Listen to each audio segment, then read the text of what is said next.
আচ্ছা, আমি কিছু কমিউনিটি পোস্ট দিয়েছি গুগল থেকে সার্চ করে, কারণ সেগুলোর মানেগুলো আপনাদেরকে বোঝবার জন্য ওগুলোকে আমি দিয়েছি। তো কেন দিয়েছি প্রশ্নটা উঠতে পারে, কেন দিয়েছি? অ্যাকচুয়ালি টিনা যে কেসটা করেছিল সেটা যে কাস্টাডি কেস নয়, সেটা নিশ্চয়ই এতক্ষণে আপনারা অনেকেই বুঝে গেছেন। হ্যাঁ, কোনো কাস্টাডি কেস টিনা করেনি। যে কেসটা করেছিল সেটা রিট কেস, রিট ম্যান্ডামাস। হ্যাঁ, এই কেসটার মানেটা হচ্ছে যে উচ্চ আদালত নিম্ন আদালতকে কোনো কিছু জারি করে, হ্যাঁ, কোনো কিছু অর্ডার দেয় সেটা করতে বা সেটা বন্ধ করতে, মানে কাজটা সম্পূর্ণ করতে বা কাজটা বন্ধ করতে আদেশনামা জারি করে বা হুকুমনামা জারি করে। হ্যাঁ, নিম্ন আদালতকে হচ্ছে উচ্চ আদালত সেই কেসটা করেছিল।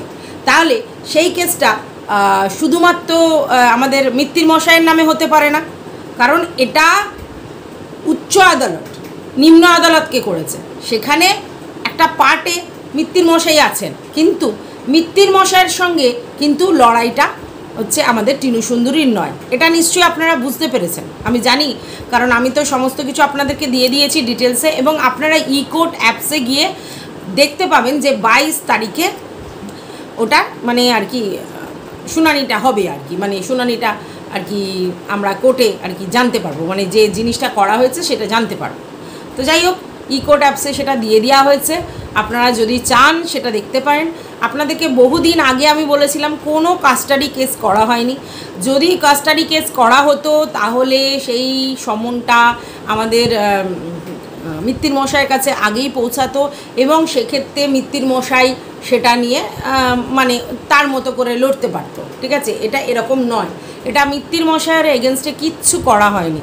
এটা করা হয়েছে হাইকোর্ট লোয়ার কোর্টকে আর কি একটা কাজ সম্পূর্ণ করতে হুকুম দিয়েছে, বুঝতে পেরেছেন তো? তো ব্যাপারটা মেন ব্যাপারটা এই ম্যান্ডামাস মানে হচ্ছে হুকুমনামা জারি করা, এই রিটের মাধ্যমে সেটাই হয়। তো সেই জন্যই আপনারা অনেক কিছু জানতে পারেননি, বুঝতে পারেননি যে কেন কাস্টাডি কেস যদি হয় তাহলে তো মিত্তির মশাইয়ের কাছে সমস্ত কিছু খবর যাবে, সমন যাবে, মিত্তির মশাইও কিছু করবে সেটা নয়। তবে হ্যাঁ, এখনও মিত্তির মশাইয়ের কাছে কোনো না কোনো কিছু যাবে, কিন্তু সেটা একটা ইনফরমেশান দেওয়ার জন্য। এবার মিত্তির মশাই কী করবে, সেটাকে অ্যাপ্লিকেশন করবে কি করবে না সেটা আমার জানা নেই, কিন্তু যাবে। কিন্তু সেটা এইরকম নয় যে চলো তুমি আমি লড়ি, এটা তো তা নয়। এই ব্যাপারটা হচ্ছে যে টিনা আবেদন করেছে এবং টিনা বলেছে যে এই জিনিসগুলো আমাকে দেয়া হচ্ছে না, এই জিনিসটা আমাকে দেয়া হচ্ছে না। জানোই কোন জিনিসটা দেয়া হচ্ছে না? তার প্রিসিয়াস থিংস, তার বাচ্চা তাকে দেয়া হচ্ছে না, এবং সেই বাচ্চা না দেওয়ার জন্যে যে জিনিসটা হয়েছে, তো সেটার জন্য একটা হুকুমনামা জারি করা হয়েছে যে না, তার বাচ্চা তাকে দিয়ে দেওয়া হোক, এবং সেটা 22 তারিখে ব্যাপারটা হবে আর কি। তো সেটা আপনারা ওই ই কোর্ট অ্যাপসে গিয়ে দেখে নিন। আমার এটা বলার উদ্দেশ্য এটাই যে আপনারা ভীষণ কনফিউজড ছিলেন যে কি করা হচ্ছে, কতটা করা হচ্ছে, কতটা এগোলো, কিছুই আপনারা জানতে পারছেন না। ব্যাপারটা হচ্ছে এটাই করা হচ্ছিল, তাই জন্যই আপনারা অনেক কিছু জানতে পারছিলেন না। আর দেখুন, যতক্ষণ না ই কোর্সে আপনাদের সামনে আসছে ততক্ষণ আমরা কিন্তু কিছু বলতে পারবো না, সেটা বলাটা সম্ভব নয়। কারণ আমি আগেই বলেছি যে ওরকমভাবে তো কিছু বলা যায় না, মানে কোনো কিছু নেই, হঠাৎ করে একটা দুম করে আমি কথা বলে দেব, সেই ব্যাপারটা কতটা কি হবে সেটা তো নয়। যখনই আইনি ব্যাপার হচ্ছে তখন আইন সঙ্গে সঙ্গে বলাটা তো ঠিক নয়, মানে যতক্ষণ না সেই জিনিসটা আসছে। তো যতক্ষণ আসেনি ততক্ষণ বলিনি, যখন এসেছে তখন বলেছি। আজকের আমার ওখানে কমেন্টও এসেছেন, তখনও আপনারা বোঝেননি, অনেকেই বুঝতে পারবেন না, কারণ আমাদের জানা নেই না এরকম কিছু হয় কি না। যাদের সঙ্গে হয়েছে, যারা করেছে তারা হয়তো জানতে পারে, আদারওয়াইজ আমাদের মতো সাধারণ মানুষ কি করে বুঝবে? কোর্টের সমস্ত জিনিস তো আমাদের জানা সম্ভব নয়, কি কি প্রসেস আছে, কি কি লিগালি করা যায়, কি স্টেপ নেওয়া যায়, কাদের কাদের এগেনস্টে নেওয়া যায়, কিভাবে নেওয়া যায়, একটা বাচ্চাকে তার মা পেতে গেলে কি কি করতে পারে, কিছুই আমাদের জানা নেই, তাই না? আমরা খুব নর্মাল ওয়েতে ভাবি বাবার কাছে সন্তান আছে, মায়ের কাছে নেই, তো বাবার কাছে দাবি করবে মা। না না, বাবার কাছে কেন দাবি করবে? বাবার কাছে তো দাবি করার কিছু নেই, কারণ বাবারও 50% রাইট আছে, মায়েরও 50% রাইট আছে, তাই তো? মানে 50-50। এবং সেই জায়গা থেকে মায়ের রাইটটা কেউ খণ্ডন করতে পারে না, যেটা কিনা বাবা চেয়েছিল আর কি, কোনো না কোনোভাবে মায়ের রাইটসটা লিখিত নিয়ে নিতে। ঠিক আছে। তো সেই রাইটটা তো টিনু সুন্দরী নিশ্চয়ই দেয়নি, সেটা আপনারা খুব ভালো করেই জানেন। তো সেই রাইটটা পাওয়ার জায়গায় কেউ নেই। তাহলে কি করা হচ্ছে, ঠিক আছে? বাবার কাছে চাওয়ার জিনিস নয়, যে জিনিসটায় আমার 50% অধিকার এমনি আছে, মানে গড গিফটেড, গডই আমাকে সেটা দিয়েছে, যে 50% রাইট আমার একটা সন্তানের 50% রাইট আমার, 50% রাইট তার বাবার। তো সেই জায়গায় বাবার কাছে কেন চাইবো আমি? বাবাও যা আমিও তো তাই, তাহলে বাবার কাছে চাইবো আমি?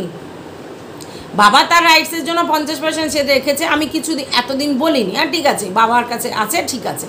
কিন্তু আমার রাইট যখন খণ্ডন করার জন্য বাবা উঠে পড়ে লেগেছে, তখন তো আমি তাদের কাছে রাইট চাইবো যারা কিনা এই রাইটটা দিতে পারে, এবং সেখান থেকে হুকুম করব। এরকম নয় যে আমি আবেদন করছি বা আমি অনুরোধ করছি বা আমি আপনাদের কাছে হাত ফেলিয়েছি, না, আমার জিনিস তো আমারই, তার জন্য কারোর কাছে হাত ফেলতে হবে নাকি? না, আমি বলেছি যে আমার রাইটটা আমাকে পাইয়ে দিতে হবে, এবং সেই জন্য আমি হাইকোর্টে অ্যাপিল করেছি। হাইকোর্ট হুকুমনামা দিয়েছে লোয়ার কোর্টকে যে ভাই ওর জিনিস ওকে দিয়ে দাও, ওর জিনিস ওকে দিয়ে দাও, কারণ ওর রাইটটা সব থেকে আগে, 50% হলেও মায়ের রাইট সব থেকে আগে, তো তাই সেই রাইটটা দিয়ে দাও, কেন নিয়ে রেখেছো?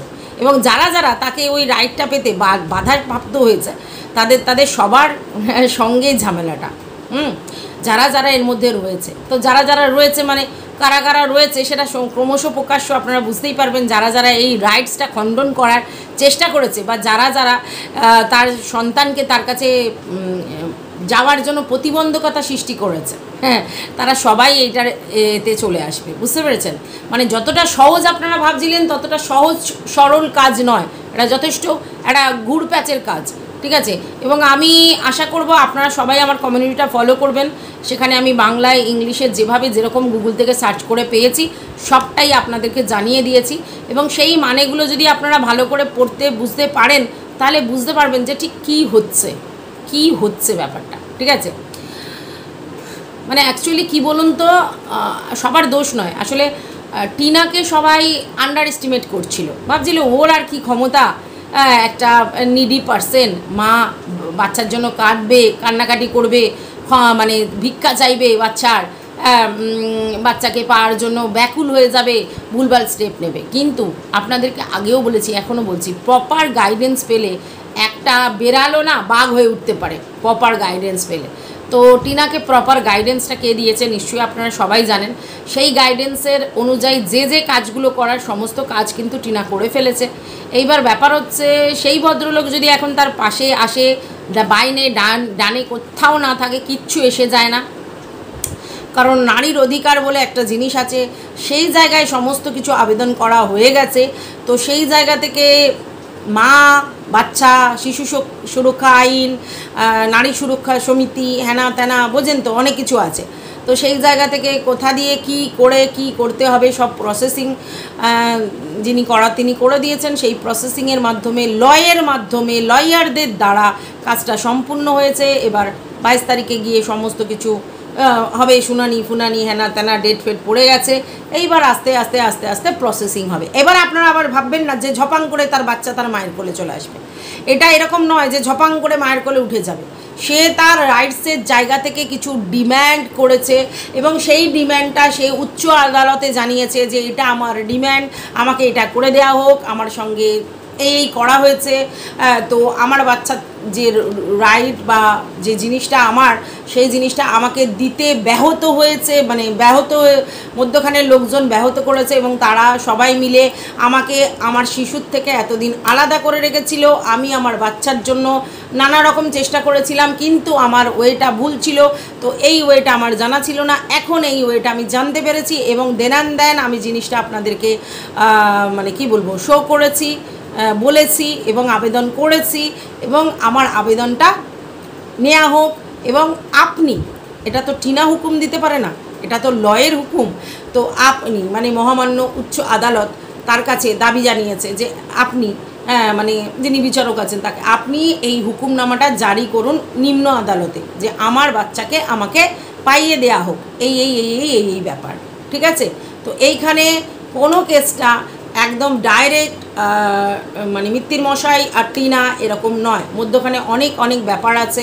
তো অবশ্যই মিত্তির মশাইয়ের কাছেও একটা সমন যাবে, কিন্তু শুধু মিত্তির মশাইয়ের কাছে যাবে না, আরও আরও আরও আরও জায়গায় যাবে, সবার কাছেই আসবে এবং তাদের সবাইকেই মানে কি বলবো জানানো হবে এবং তারপরে প্রসেসিংটা একেবারে চালু হয়ে যাবে যে কি করতে হবে, কতটা করতে হবে। এবং এ জায়গা থেকে আবার আজকের আপনাদেরকে বলছি 90% আপনারা ধরে নিতে পারেন বাচ্চা তার মায়ের কাছে যাবে, ঠিক আছে? কারণ এটা মায়ের রাইটস।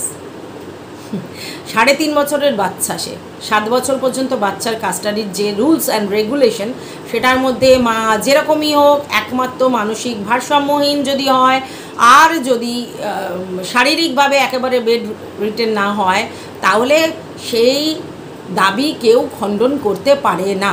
বাচ্চার সব রকম জায়গা থেকে বাচ্চা তার মায়ের কাছেই যাবে, এটাই রুলস অ্যান্ড রেগুলেশন। এখানে কোনো হার জিতের ব্যাপার নেই, এখানে কোনো বাবার কাছে গেলে ভালো, মায়ের কাছে গেলে ভালো, এইগুলোর ব্যাপার নেই। যেটা ব্যাপার সেটা হচ্ছে মায়ের মাতৃত্বের যে রাইটস, সেটা খণ্ডন করা হচ্ছিল এতদিন। মায়ের মাতৃত্বর রাইটসকে ডিনাই করা হচ্ছিল এতদিন। মায়ের মাতৃত্বর রাইটসকে লিখিয়ে পড়িয়ে তার রাইটস থেকে তাকে বঞ্চিত করা হচ্ছিল। সেই জন্য, সেই প্রতিবাদের জন্য করা। এখানে মা ভালো কি মন্দ, মায়ের পরিবেশ ভালো কি মন্দ, বাবার পরিবেশ বেশি বেটার, বাবা ভীষণ বেশি এক্সপেন্সিভ জায়গায় রাখবে, মা কুড়ে ঘরে রাখবে, এগুলো ম্যাটার নয়। ম্যাটার মায়ের রাইটস, মাতৃত্বের রাইটস, ঠিক আছে? তো বুঝতে পেরেছেন নিশ্চয়ই কী আমি বলতে চাইছি। তো এটুকুনি বলার ছিল। আবার কোনো আপডেট আসলে অবশ্যই আপনাদের দেবো, এটা তাড়াতাড়ি পোস্ট করে দেবো যাতে আপনাদের কাছে তাড়াতাড়ি পৌঁছে যায়। তো এটুকুনি বলার ছিল। ভালো থাকবেন, সুস্থ থাকবেন সবাই, আর যে যেখানে আছেন সবাই কামনা করুন তার মা তার মাতৃত্বের রাইটসে তার সন্তানকে তার কাছে পাক। এটুকুই বলা ছিল। টাটা।